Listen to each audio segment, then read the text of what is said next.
Okay. Okay.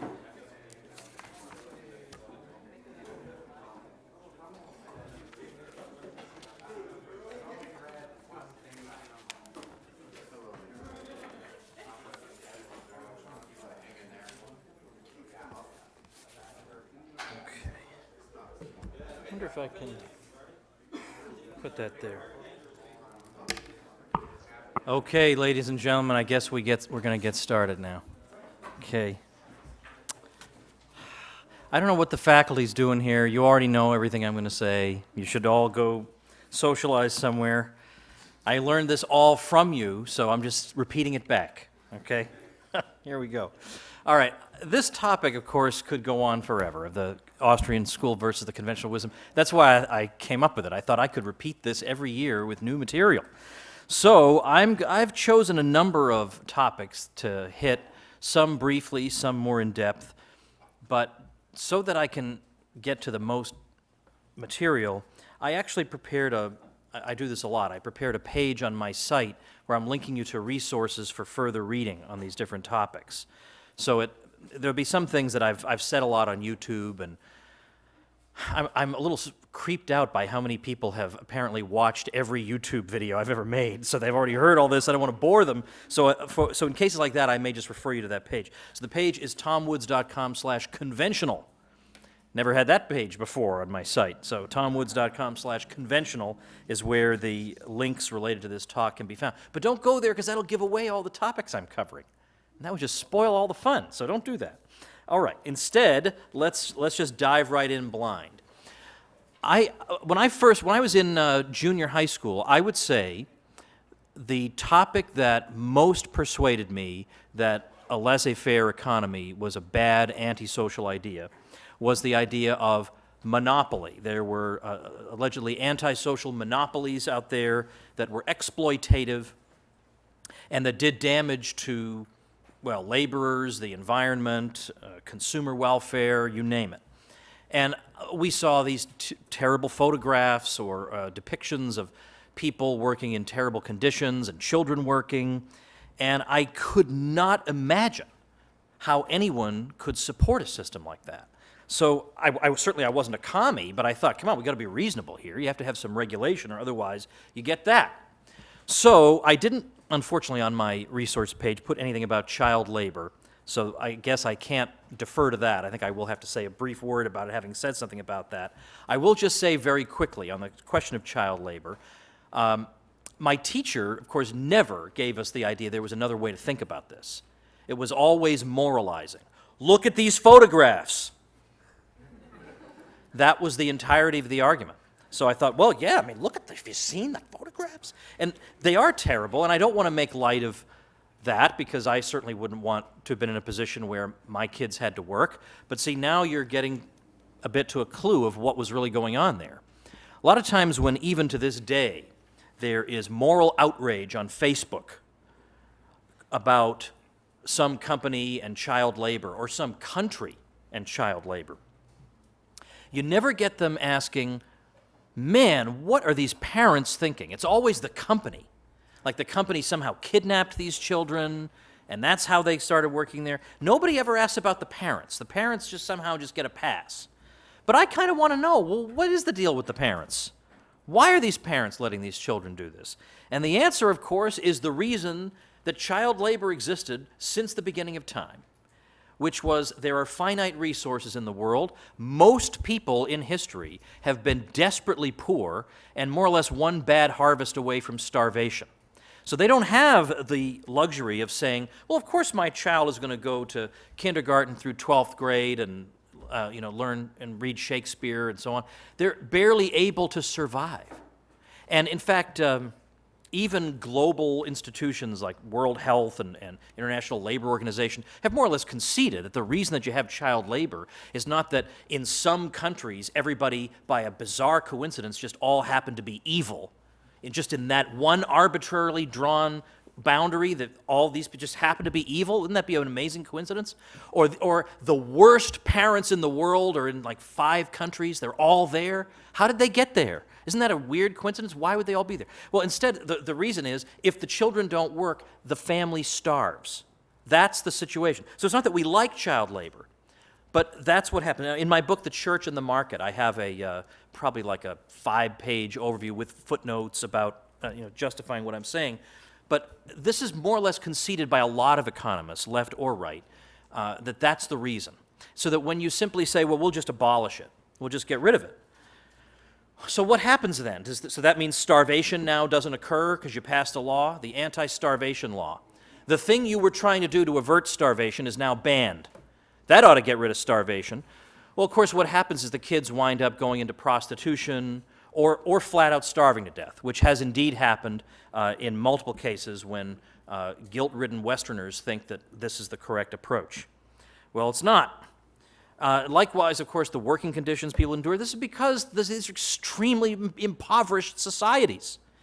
And if you had more capital accumulation, you would have a situation where people would have the option to opt for better working conditions. That's ultimately what happens. And that's how child labor is gotten rid of, not because we pass some law. By the time we get around to passing some law, most of child labor has already disappeared anyway because of the natural operation of the market, because there's more intense investment in capital goods that make mom and dad more physically productive, so much so that they no longer have to send Junior off to the mine or whatever it is. And then you get rid of it, because you get rid of the starvation. Anyway, that was the sort of thing that I would look at in my textbook and say, how could you be a Republican? Because I thought Republicans favored a radically laissez-faire economy. I was just a kid, what did I know? I thought, my gosh, how could you be a Republican? So little by little, I made my way to, this, whatever I am now. Okay, so, but anyway, so I haven't even gotten to the monopoly, right? So in the 19th century, what we've gotten this impression that it's like the guy on the Monopoly box cover. He's my avatar for the 19th century monopolist, even though it's a 20th century game. He's got a monocle, I think, and in the game you actually see images of him either with his pockets inside out, which means he has no money, or more often carrying sacks of money with dollar signs on it, just like in the cartoons. And that's the impression, and usually they're about 3 feet tall, and somehow with all these natural biological disadvantages, they've come to dominate everything. So, again, you read about this, and you read about John D. Rockefeller and Andrew Carnegie, and these are all terrible people, and what they did. And then you look at it again a second time, when you realize that there's another way of looking at it. This is the key thing when it comes to government education. The impression you get is here are some facts, and there's only one way to think about these facts. Or, in this case, here are a couple of photographs with some captions, but really no facts to contextualize them, but you go draw your own conclusion. Look at how rich this guy is and how poor that guy is. All right. Well, in fact, Tom DiLorenzo made reference to the great work by Burton Folsom. He has another one. It eventually became called, what the heck is this book I'm trying to think of, Bob? I can't, all right, anyway, Bert Folsom has this, the Myth of the Robber Barons, thank you. See, there's a good thing the faculty's here after all, right? The Myth of the Robber Barons by Bert Folsom. That, combined with Tom DiLorenzo's own work, really helps to smash all this, because Tom made reference in one of his talks, but he didn't give himself nearly enough credit, so I'm going to do that for him. He's not here, so tell him later that I was praising him. He had this article in 1985 when none of you were even born, right? Tom is slaving away, bashing myths, while you're just, floating around in the ether. That was probably a heresy I just uttered, right? The pre-existence of souls. Anyway, point is, he writes this article for the International Review of Law and Economics. And what Tom actually bothers to do, if you can believe this, he actually bothers to go back and look at the data to see what are they telling us about the actual conduct of companies in these various industries where monopoly is alleged to exist. So Tom goes and finds data for 17 industries for which data existed that were accused of being monopolized. And what he found was that in like 15 out of the 17, the exceptions being matches and castor oil, I think people probably got along okay even with this, So 15 of these, what are we finding? That in fact output is increasing dramatically faster in these industries than in the rest of the economy, which is contrary to the neoclassical understanding of monopoly. And also prices in these industries are falling faster than they're falling elsewhere in the economy. Well, so some monopoly. So wait a minute, you mean they're actually improving the standard of living of the average person? Or Cornelius Vanderbilt can actually make it possible for you to get in a steamboat and go somewhere for, instead of $5, 50 cents? Or in some cases, for nothing. He just hopes he can rope you into buying some food on board. That's amazing. And no government program can do that. The government program can take from the rich and give to the poor. Yeah, eventually that doesn't work. I was looking, there are 565 billionaires in the entire country, 565. So you start redistributing, it just doesn't, everybody gets one extra chicken leg, and that's the end of it. Because also, everybody just leaves. If you were that wealthy and you had all your money taken away, yeah, everybody gets a chicken leg, and then next time you try that, you get crickets. Which, by the way, people are eating now, in case you hadn't heard about that. They actually do eat them. I shouldn't have used that example.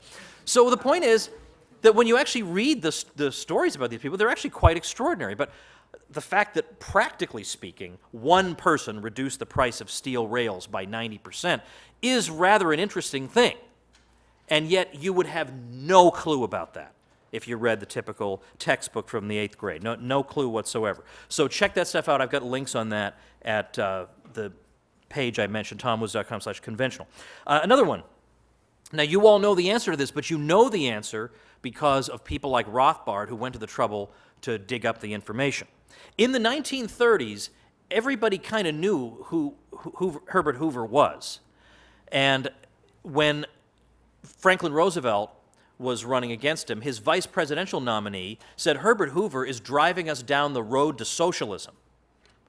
Okay, you did not get that in school. I guarantee you did not get that, right? Herbert Hoover driving us down the road to socialism. What? I thought Herbert Hoover just sat back and did nothing, wearing his old monocle. He actually didn't have a monocle, but just poetic license here. He sits back and does nothing while everybody is starving, right? And he just sits back and does nothing because of his ideological devotion to laissez-faire. But then why would he be accused of leading the country down to socialism or of being a big spender, which he was accused of being? So I don't know what happened in the country that everybody's brain got fogged or something in the 1940s, 50s, and 60s until finally Rothbard came along and said, hello, the reason they were criticizing Hoover for this was because he did those things. Because in 4 years, he spent more on public works than had been spent in the previous 20. How about that? Or because he was trying his best to force wages up in a deflationary period, which is a boon if you still have a job, but makes it a little bit more challenging to get one. Or if you could just go down the list of what he did with interventions into agriculture or international trade or short selling or bailouts or also helping to make public works available in the states through loans of various kinds. The guy couldn't stop himself. In fact, in 1921, when he was Commerce Secretary, economic conditions at that time, in early 1921, were terrible. So he's got a big, long list of things he wants Warren Harding to do, and Warren Harding just completely ignores him. Just great. Beautiful. He's one of the best ignorers in American history. All kinds of terrible advice swarming around him. He's just in a alcohol-induced fog, Warren Harding. Good for him. Can't even hear Herbert Hoover telling him to do these things. So the thing is, if you've ever read, there's no shame in saying no. It's glorious that you're new to this. It's glorious and wonderful, and a garden of delight awaits you. So I'm not in any way rendering judgment on you. I genuinely want to know, how many people have had a chance to read Rothbard's book, America's Great Depression? Okay, that's actually really great. Now, the faculty are raising their hands. Now stop. Stop it. All right, well, the interesting thing about that book is it only goes up through about 1932. It does not continue the story through the rest of the Depression, through FDR. It starts off with some business cycle theory stuff, and then it tells you about Franklin Roosevelt. I beg your pardon, it tells you about Herbert Hoover, and it doesn't include Franklin Roosevelt. Now, I do know somebody on the faculty wrote a book that pushes the story up through the rest of the 30s. If only I could remember that guy's name, but I never have any interaction with this guy, so there's no way I could think of. Oh, it's Bob Murphy, right. He wrote a book called The Politically Incorrect Guide to the Great Depression and the New Deal, which is also linked at that resource page that I mentioned. So, all right, so nuts to that with Herbert Hoover. In fact, there's even, when I was doing some digging around about Herbert Hoover, a PBS page came up, and it was like a transcript of an interview they had done, where they were all conceding that, yeah, actually, Herbert Hoover was kind of a progressive. Oh, Rothbard tried to tell you that for years and years. If only you'd crack open a book. Come on. All right, anyway, so the New Deal. All right, here's another one. We'll just do this one quickly because I want to get to some trickier ones. The New Deal is supposed to have brought about recovery. But when you look at the economic statistics from the 1930s, they're rather grim. The unemployment figures are still quite bad through the 1930s. Up to, 1939, they're still, close to 20%. They've gone back up. So this is not really recovery. So some historians have now had to resort to, well, all right, like Doris Kearns Goodwin more or less admits, okay, granted, he did not cure the country of the Depression, but he gave people hope. That was the next thing. He gave people hope. Didn't actually give them the thing they were hoping for, but he gave them the hope. All right, so we'll get in a minute to the World War II thing. World War II caused the Great Depression, but didn't cure the Great Depression. But the New Deal thing, you can go through the different programs, as Tom does, I believe, in his book, How Capitalism Saved America. And you can see that none of them is really designed to bring about recovery. I mean, the Agricultural Adjustment Act involves destroying crops and things, so that would make one sector of the economy wealthier, but at the expense of everybody else. It's like they couldn't think of more than one thing at a time. This will help the farmers, and then we'll do something else that screws the farmers, and the farmer thing screws everybody else. If we just screw everybody enough, this will screw our way to recovery. Because if you look at the National Industrial Recovery Act, the whole point of this is to restrain production so as to bring prices up and make businesses more profitable. Now, we're against that. We're against that, and that's why somebody like John T. Flynn, who had thought of himself as being a left progressive, thought, I don't see how this is left progressive. And then as he began to write about it, he kind of moved out of that phase of his life and became more and more of a free market guy. But if you read, by the way, if you read Flynn's book, The Roosevelt Myth, he has way too much of a soft spot for Herbert Hoover. If only we could get back to the great principles of Herbert Hoover. No. How could you write this beautiful book and keep saying that? I don't know. But look, it's better than anybody else was doing in the 40s, right? Writing about this stuff. He was doing the best of anybody. He and Garrett Garrett were doing the best of anybody. But in particular, though, what you could also supplement our analysis of the New Deal with is the analysis of Robert Higgs.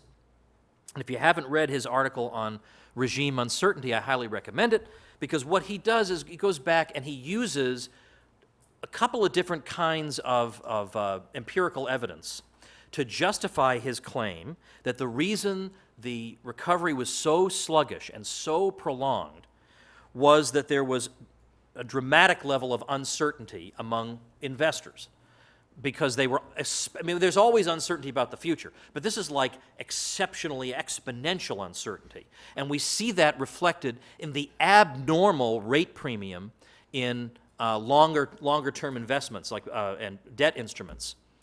Now, obviously, you always have to pay a little extra for something that's longer-lived, but this was way, way, way more than you would think, because nobody really wanted to gamble on the future, because nobody knows what this regime is going to do. And that turned out to be a problem. So that's a way, because how would we know there was regime uncertainty? Well, this exceptionally substantial premium on the future means there's uncertainty about what's going to happen. So that's one way we can pinpoint it. But another way is the extremely straightforward way of public opinion surveys and opinion polls, which really only came into existence in the United States in the late 1930s, just in time to try to validate the Higgs thesis. And they would ask questions of businessmen about whether or not they are withholding from investment because of uncertainty about the intentions of the regime. And the numbers are extremely revealing. So it's a beautiful thing about this world. You can just type in Robert Higgs and regime uncertainty, and boom, anywhere in the world you are, you can have access to that. But all right, Woods, maybe it's true that the presidents did not give us relief from the Great Depression, but thank goodness world catastrophe occurred, and then we got relief from it, right? All right. Now, I mean, I don't want to make light of it. I mean, I'm sure these people would have preferred a situation without 50 million deaths, so I'm not saying that they are gleeful about it. But I am saying that there are people who believe that, well, you know, we like to look for a silver lining to things, and so at least we had economic prosperity as a result. Now, I've talked about this. I gave a talk in previous Mises years ago, when you guys were learning to ride your bike, probably, previous ones, when I talked about, I actually ended up writing this up for the Quarterly Journal of Austrian Economics. I have an article in there called, What Austrian Economics Can Teach Historians. I'm a historian. I've learned from Austrian economics, so what could other historians stand to learn? And I did use the World War II example as a case study of how somebody who's not looking carefully at the data can be misled, or who's not really versed in sound economic theory can be misled. Because right off the bat, something should be fishy to you about this. That bombing and destroying things, or conscripting 11 million people, and taking them, the most skilled people in the labor force, removing them from the labor force, that made us recover? So maybe if years ago we had thought, all right, if you have any skill whatsoever and you are a man between the ages of 18 and 40, line up against the wall. We are carting you away. And that would have restored the economy? I mean, obviously not. So why are we thinking that because it's a war, this is some magic word that means we can just drop our rational faculties? Of course, this is not making us more prosperous. In fact, it's precise. I mean, I have to again tip my hat to Bob Higgs, because he wrote the article that should have changed everybody's minds on this, and it did change some minds, because he did do an article, scholarly article called "Wartime Prosperity," and with a question mark, and then it's a reassessment of the economy of the 1940s, and he goes back and he shows what's wrong with the national income accounting figures of those years, and he says, well, I'm kind of paraphrasing here, but he was first tipped off to the idea there might be something wrong with the national income accounting figures that are showing dramatic GDP growth during these years, when he says, well, wait a minute, hold on a minute. This is at a time when the economy is being subject to abrupt and extreme resource constraints. Your best workers are being drafted away, and who are they being replaced by? By older men who aren't as physically productive, and by young people and women who have never been in the labor force before, who have almost no experience, some cases no experience. And you're going to say these are the conditions in which the economy grew at record levels, levels never before seen and never seen since? You're going to tell me that seems normal to you? It shouldn't. So then he went and showed that the main problem with the numbers is that they're all infected by the overwhelming government and war spending at that time, which gets counted, of course. And then there are spillover effects because the war spending affected all different sorts of aspects of the economy. So what's being reflected in those figures are not the voluntary purchases of consumers according to their individual preferences, but instead you're seeing a gigantic phony number that doesn't tell you anything. And it misleads people into thinking, wow, this was the richest time ever. And then meanwhile, everybody's suffering under rationing. You can't get a new appliance. They're giving you chocolate bars that are smaller than they were before, and they're pretending everything's fine. You know, it's like 1984. We've increased the chocolate ration when they actually dropped it by 5 ounces. So the same sort of thing. And they're wearing crap clothing that basically falls off when they put it on, and we're supposed to think this was the wealthiest time we've ever had. So ain't no such thing. No, this was not a good time. The Depression ended after all this, when more or less all these grandiose schemes, whether domestic or foreign, finally came to an end, and you could have normal investment, normal economic activity again. All right, how about this one? How about this one? This one for a claim. How about the Fed is a malign institution? How about that? I'm going to say that. Now, that's a little bit unusual. That's an unusual claim, because normally, you know that's an unusual claim, right? No one says that. In fact, here we are, we Austrians have to suffer through the following. There'll be some economic disaster, the economy will be in the tank, and we have to endure this. Well, what should we do now? Print a lot more money or just borrow a lot more money? We just sit there like, why me? Why is this happening to me, that I have to be involved in this conversation? Those are the choices I'm being given? And you know, it's like the foreign policy choice. Well, the moderates just want to starve those people to death, and the extremists want to bomb them. And then we have this debate about, well, should we, you know, starvation has its merits, you know, and on the other hand, but bombing ain't nothing like that. Hey, it got us out of the Depression. Ay. All right. So the Fed has now, ever since the crisis of 2008, has been front and center in people's minds. The Fed had been very much in the background, pretty much for its entire existence. Nobody talked about the Fed. You think about the election of 1956, Eisenhower versus Adlai Stevenson. How many times is the Fed mentioned? It doesn't even come up. It's there in the background. But now people are very, very interested in it. And people, now that it's front and center, either are highly skeptical of it, or they attribute to it just almost bizarre degrees of power and capabilities. So our understanding then is that basically is as follows, that until we had the Fed, there were terrible times of economic instability and turmoil, and then we got the Fed, and it's been smoothed out because of scientific management of the economy. And a lot of your friends you talk to about this probably believe the Fed was created after the Great Depression. So you tell them that actually the Fed was in existence during the Great Depression, and pretty much the best they can come up with, as George Selgin puts it, is, well, that was just practice. But ever since then, it's been really great. Well, actually, the statistics on this are not so favorable to the Fed, especially when you look at more recent, more reliable data. And these are conclusions that have been drawn by relatively, if we might say, middle-of-the-road scholars. Like even Christina Romer has been willing to take a second look at some of these figures. So it turns out that the Fed has not, in fact, given us fewer or shallower recessions than we had before. It turns out that when we look at the 19th century, these various panics, well, there's virtually always some kind of credit expansion that precedes them. I mean, 1873, this was a time when there was a terrible Lincolnian monetary system in place. So you can always find a monetary cause here. And then also there is, that might be reflected in the data, instability that comes from, you know, agricultural economies and the various swings that can occur there. So it's hard to compare the pre-Fed economy to today. But nevertheless, the pre-Fed economy actually comes out looking reasonably good in more recent studies. So, for example, a study out of the University of California at Berkeley concluded that, contrary to the conventional wisdom, there is no evidence of a decline in the frequency of panics during the first 15 years of the existence of the Federal Reserve. In a book called Banking Panics of the Gilded Age from the year 2000, Elmas Wicker writes, there were no more than 3 major banking panics between 1873 and 1907 inclusive, and 2 incipient banking panics in 1884 and 1890. 12 years elapsed between the Panic of 1861 and the Panic of 1873, 20 years between the panics of 1873 and 1893, and 14 years between 1893 and 1907. So 3 banking panics in half a century.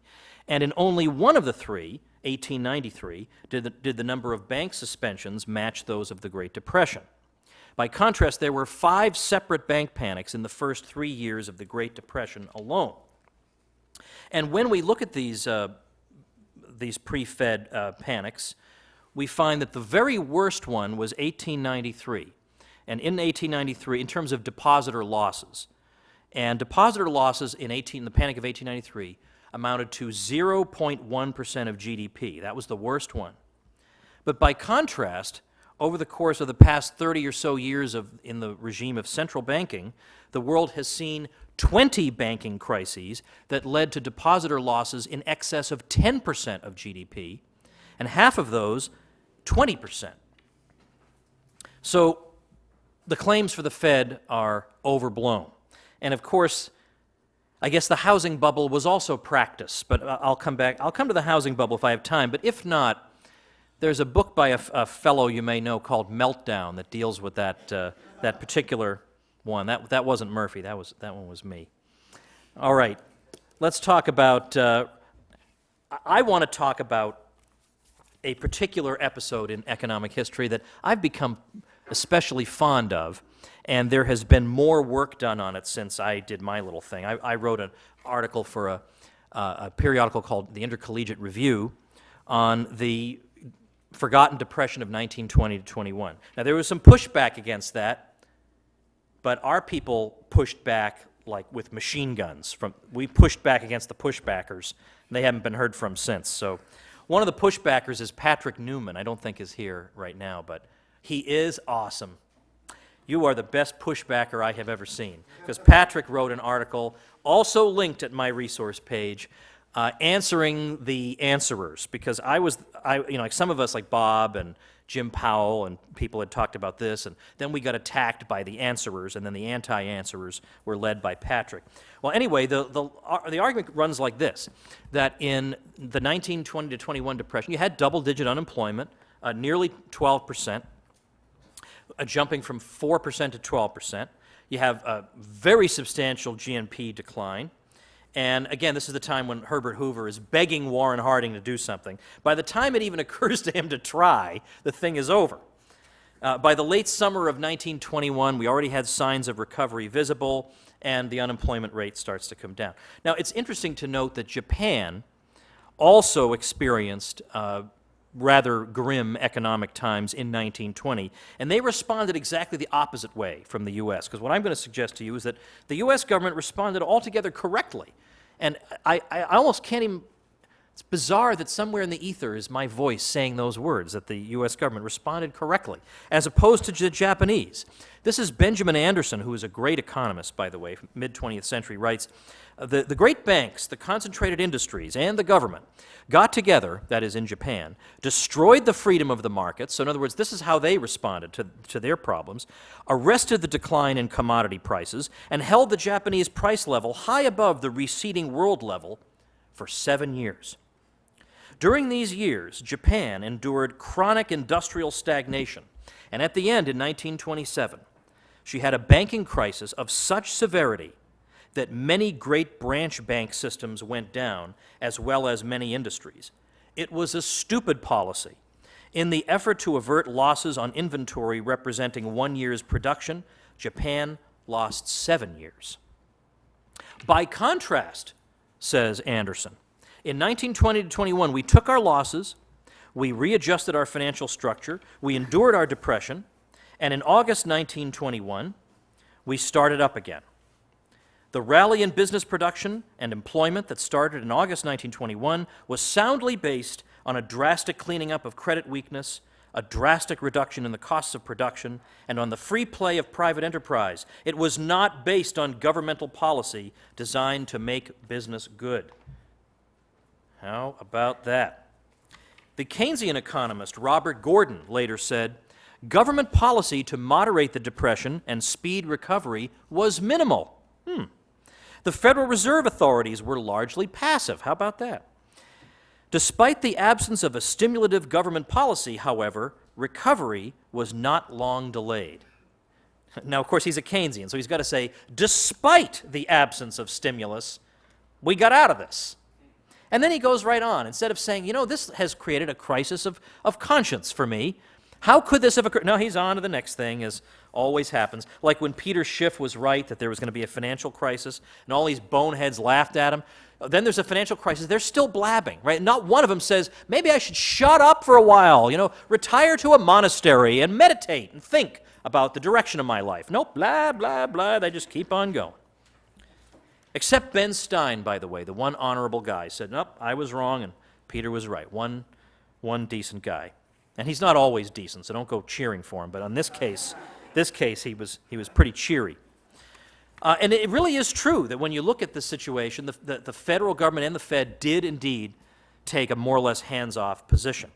Joseph Schumpeter said that the 1921 case shows better than any theory could how the system pulls itself out of troughs under its own steam, and how it succeeds in doing so while the price level is falling. And now I want to quote another faculty member here, our old friend Jeff Herbener. And he's going to have so much fun tonight because we're taking him to an escape room, and he's agreed to do it, and it's going to be so much fun. He hasn't agreed to do it, but if I shame him enough in front of the crowd, I'm thinking I'll weaken him and he'll do it. Anyway, the real reason I'm quoting him has nothing whatsoever to do with that. Instead, he wrote a little something in the forums of my one of my websites about the Fed's policy. He says, the monetary contraction starting in 1921 was the intentional sell-off of bills discounted by the Fed, which completely overwhelmed the coincident gold inflows.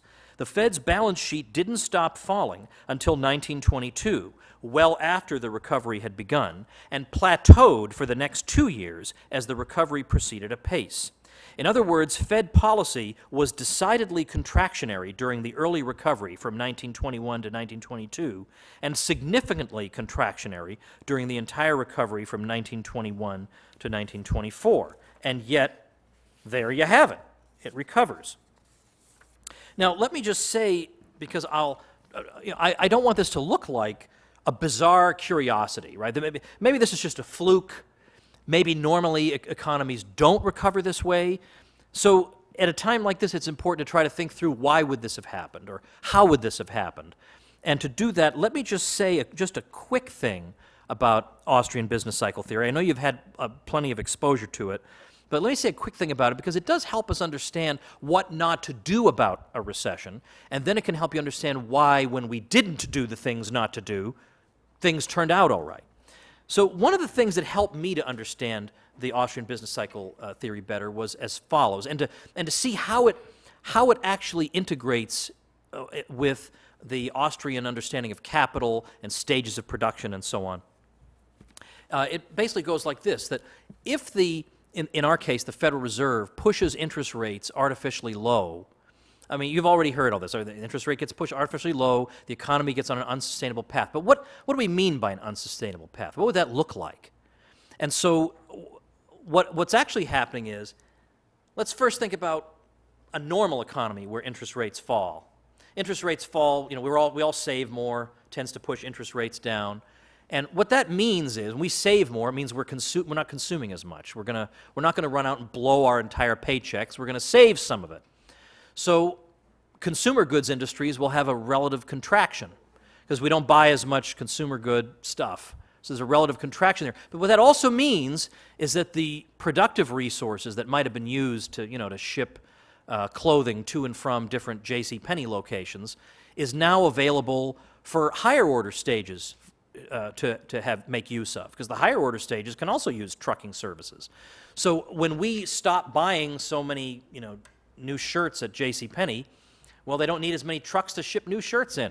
So the trucking services now become available for the higher order stages, which are stimulated by the lower interest rates. Okay. But now suppose that it turns out that these low interest rates are created artificially by the Fed. Well, then in that case, we're not consuming less than before. We might even be consuming more. So we're not actually releasing resources in the lower order stages. But meanwhile, there are projects begun in the higher order stages. And it turns out that the resources for them to complete their projects have not been made available by us, by our consumption decisions. And so now the trucking services, just to use a stylized example, are not as available as these investors might have anticipated. They carry a higher price because the lower order stages are bidding them back. And so there winds up being a tug of war over resources. Instead of the resources flowing naturally from some lower stages to the higher ones, there's a tug of war between demand at the different ends of the structure.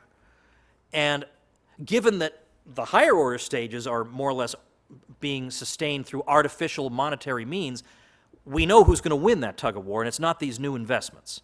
And so that's where this is all going to wind up with. That's what we mean by the economy is on an unsustainable path. You're trying to do things that cannot be simultaneously done.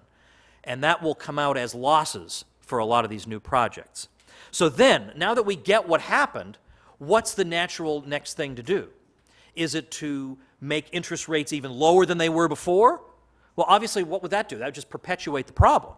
And then the crash becomes more severe. Well, indeed, they did that under Alan Greenspan. We had the dot-com boom, and then we had, in 2001, we had something like 14 to 18 rate reductions, and we didn't really get the cleansing that was necessary. What instead we got was everybody concluding, wow, even a recession can't stop housing prices from rising. And so you get all these crazy decisions on the part of consumers, too, who looked at the situation and thought they were wealthier than they were. So therefore, we can more or less conclude on the basis of my brief overview that monetary stimulus is simply going to give you more of the same. And what it will give you is still get a crash, but it'll be worse because you will have prolonged the misallocation even longer, so there'll be more liquidation that has to occur. So you don't want that. All right, well, how about borrowing money and blowing it on bridges or whatever, some bridge to some congressman's house or whatever? I used to teach at a college that had 3 campuses. The third campus was out on eastern Long Island, where there were about 10 people and some pigeons, basically. There's nobody out there. And it was because some congressman just thought it would be neat to have a campus near his house. And so, there are crazy allocation decisions that get made. But the argument tends to be, but you know what? When push comes to shove, if you make me a Keynesian drunk, I will say that spending on anything is better than no spending. So, we'll take that crazy campus that nobody wants. At least it's something. It'll stimulate activity. But of course, this leads to this kind of gets us a little bit too far ahead because, well, why isn't there activity now, should be the question. Instead of saying, well, there's a lot of slack here, a lot of idle resources. Let's just stimulate them into activity. Let's pour some monster drinks down the collective throat of the economy, get things going. Well, maybe the problem is the current configuration isn't workable. We don't want to restart this thing. Well, we don't want it to be restarted. We want resources to shift around, to go to new places, not to restart the zombies we have now. We want them to go to where they belong. The economy, people in the economy are finally figuring out we've been on this crazy, bizarre journey for a number of years the Fed has taken us on, and there are some things we started that we shouldn't have started. And maybe we got to reallocate resources, whether it's labor or whatever, different types of capital, whatever. That needs to get done. And that needs to get done without any white noise coming from government. And one way that can come is through so-called fiscal stimulus. We'll build bridges and we'll build these sorts of things. And one of the important contributions that Bob has made to all this is asking the question, does depression economics change the rules? Do we say that, well, when the economy is really depressed, we don't have to worry about the broken window fallacy anymore? The broken, we break a window and we're trying to lecture people, but this doesn't make you richer because now you're just taking resources to go fix the window. But the argument is, but see, during a depression, the window guy is unemployed anyway, so you're not really taking him away for anything. You're not bothering him. He's just watching game shows all day. So there's no problem for him to go fix the window. We're not really losing any wealth, so what are you complaining about? But as Bob points out, for one thing, what is the likelihood that the government's crazy project is going to consist of precisely the kind of labor that is presently unemployed and precisely the kinds of materials that are currently unemployed, so that it all flows beautifully with no disruption? Of course, that's a fantasy. Of course you're going to be drawing resources away from the productive private sector that is trying its best to recover after the Fed screwed it up all those years. So stop doing that. That doesn't help. So ixnay to the iscal stimulus fay, right? None of that. All right, and then finally, the last one I could cover is the 2008 financial crisis was not caused by deregulation. Not all your Facebook friends will agree with that statement. I recently released an ebook called "Your Facebook Friends Are Wrong About Healthcare," because they are. They're wonderful, but you have lovely people as your Facebook friends, but man, are they clueless on healthcare. So one of my friends, Ben Settle, who's a great email marketing expert, he said, you could do a whole series called "Your Facebook Friends Are Wrong About X, Y, Z." And I thought, man, yeah, what an empire I could have, because your Facebook friends are so wrong. That's unbelievable. Well, anyway, on the deregulation front, we'll simply point out this. No, it wasn't deregulation, because what deregulation occurred that had any relevance whatsoever to the financial crisis? What happened? Banks made a lot of terrible loans. Yeah, they've always been allowed to make terrible loans. There was no phantom repealed regulation that prevented them from making terrible loans. They were always allowed to do this. So there must have been some systemic thing causing it. Secondly, it's not that spending on financial regulation fell. It tripled in real terms since 1980. In real terms, adjusting for inflation. I had a Facebook guy try to say, oh, you're not adjusting for inflation. Yes, I am. So now what's your argument? They'll come up with something else. But so he admitted that sounded bad for his side. So there's plenty, and then SEC regulation spending that went way up, so it's not that. Well, it was the partial repeal of Glass-Steagall. This thing. This thing is not real. I have a book called, I don't have it with me, it's called Rollback. I'll never make another cent of royalty on this, so I'm just saying this not to earn money, not that there's anything wrong with that, but just to tell you where to find out more about this. It's on my resource page as well. But in there, I go into this whole deregulation thing, particularly this repeal of Glass-Steagall. The long and the short is Glass-Steagall divided investment in commercial banking and did some other things to it, prohibited banks from dealing in securities. So they can hold them as an investment, but they can't deal in them. So that's what banks were doing. They weren't doing anything they weren't allowed to do. And the only part of this that was repealed in 1999 was that now the same holding company could be in control of a commercial bank and an investment bank. Now, there's no other country, and I realize that in a fiat, weirdo banking system, it's hard to know whether regulation or deregulation is even the right thing. I'll grant you that. But there's no other place in the world that's dividing this type of banking, and they seem to be doing okay. But also, when we look at what were the institutions that failed, well, there were plenty of standalone investment banks that failed and standalone commercial banks that failed. So this thing is a total red herring, and I think the only reason they advance it is that it's the only deregulation that has like the word bank in it that even sort of sounds like it could remotely be relevant, but it's not. They're missing the elephant in the room, which is the Federal Reserve. It's in my book, Meltdown, and thanks for listening.